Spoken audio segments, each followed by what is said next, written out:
é a matriz Santuário de Nossa Senhora da Conceição de Antônio Dias, que é uma das maiores igrejas de Ouro Preto. Antônio Dias foi o fundador da nossa cidade. Sua data de construção, 1727 a 1760. Foram 33 anos para a construção desta igreja. Ela é a maior igreja de Ouro Preto. A igreja a gente conhece não pelo seu tamanho, pelo número de altar. Essa que tem mais altar no Ouro Preto, são 9. É o altar principal e mais 8 na nave central. Só que a igreja católica, ela já tem o altar principal. Não precisava desses altares na nave central. Aquelas famílias que ajudavam a construir a igreja tinham o seu espaço para fazer o altar do seu santo devoto. Se fosse um dia que a igreja não tivesse missa, era só contratar um padre, vinha no seu altar, missa somente para aquela família. Temos um documento nessa igreja que no mesmo dia, no mesmo horário, 8 missas aqui dentro da igreja, cada família com seu padre no seu altar. As missas em latim, 3 horas de duração. A gente brinca assim para os visitantes. Eram os padres latinos e ninguém entendendo nada. Você imagina 8 padres falando um do lado do outro. Falamos que essas igrejas na época era união. Na época na casa de Deus não tinha união. Aquela grande separação na hora das missas. Qual seria a separação dentro da casa de Deus? Nas laterais homem, no centro mulher e criança. Não tinha banco. O banco chega na igreja no século XIX. Era pecar você sentar dentro da casa de Deus.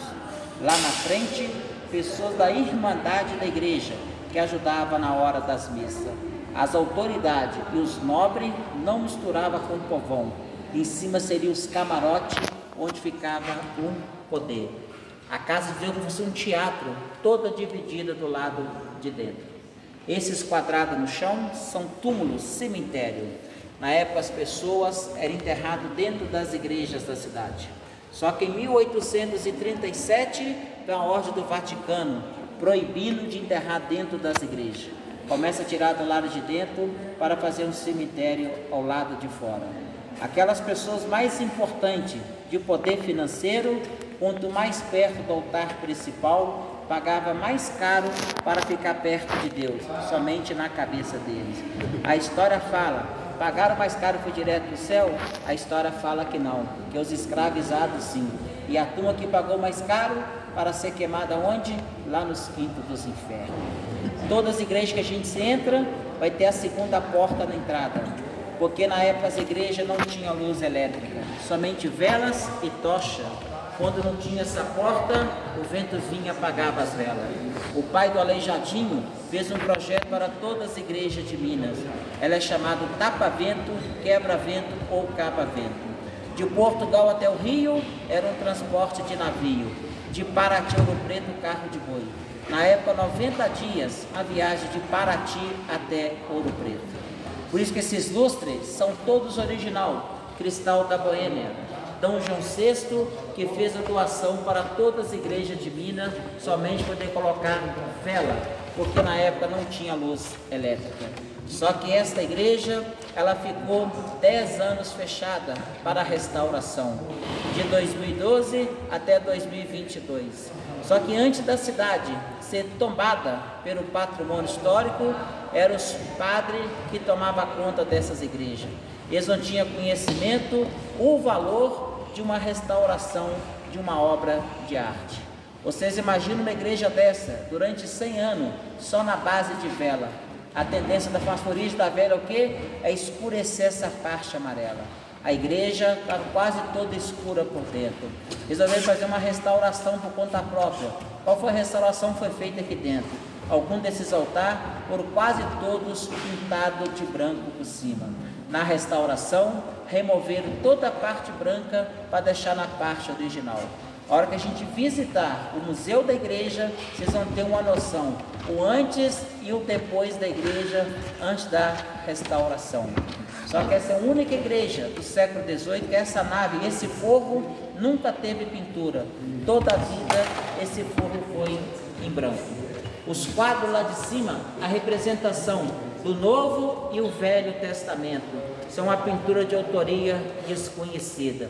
O quadro que vai destacar vai estar aqui do lado direito, que é Adão e Eva.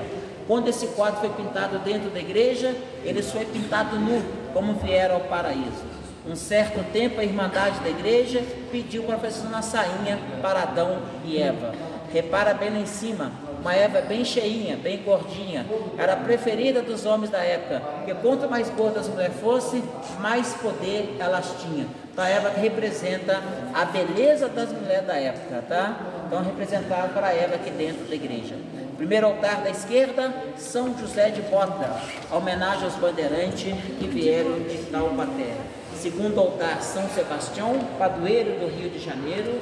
Terceiro vai ser Santo Antônio, que é o santo casamenteiro, 13 de junho, que é o dia dele. E o quarto altar vai ser o Sagrado Coração de Jesus. O primeiro altar descendo do lado direito é o São Miguel Arcanjo, é o altar mais antigo da cidade de Ouro Preto. Primeiro aqui nesse local foi construído uma capelinha de Nossa Senhora da Conceição. A cidade foi crescendo, a capela foi ficando pequena. Resolveram desmanchar essa capela e só aproveitar aquele altar.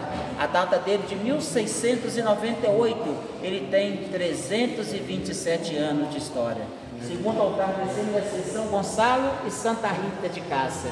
Esse aqui na frente, Nossa Senhora do Terço, e aqui a Rainha Nossa Senhora dos Anjos. A Santa de Branco, Nossa Senhora da Boa Morte. Aleijadinho fez parte da Irmandade de Nossa Senhora da Boa Morte. Ela é chamada imagem de roca porque ela não tem corpo inteiro, só tem pé, mão e cabeça, o resto é armação de madeira. O cabelo da imagem é cabelo natural. Pessoas da igreja faziam promessa, deixar o cabelo crescer, raspar e doar para o santo de dentro das igrejas. O cabelo é interessante que nem a terra come, mais de 300 anos está aí até hoje. O Aleijadinho foi enterrado dentro dessa igreja, só que dentro dessa igreja a gente não tem obra dele. Só que antes dele morrer, ele pediu para ser enterrado dentro de uma igreja que fosse projetada pelo pai dele. Aleijadinho nasceu em 1738 e morreu em 1814, com 76 anos de idade. Aos 40 anos, a lepra começa a dar nele. Vai perdendo a ponta dos seus dedos, seu cabelo vai caindo e seus dentes.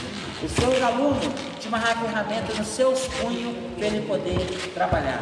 Só que na sua data de nascimento tem um ponto de interrogação, porque na época não tinha cartório para poder fazer registro.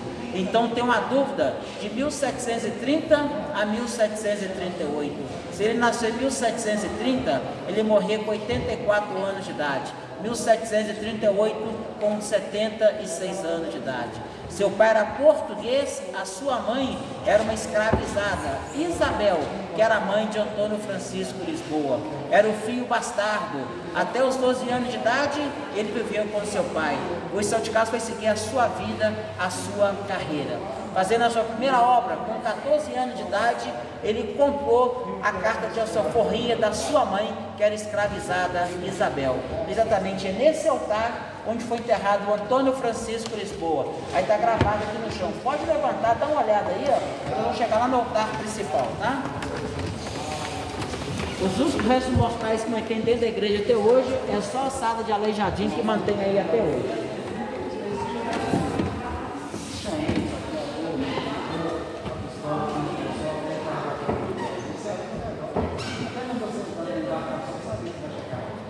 Yeah.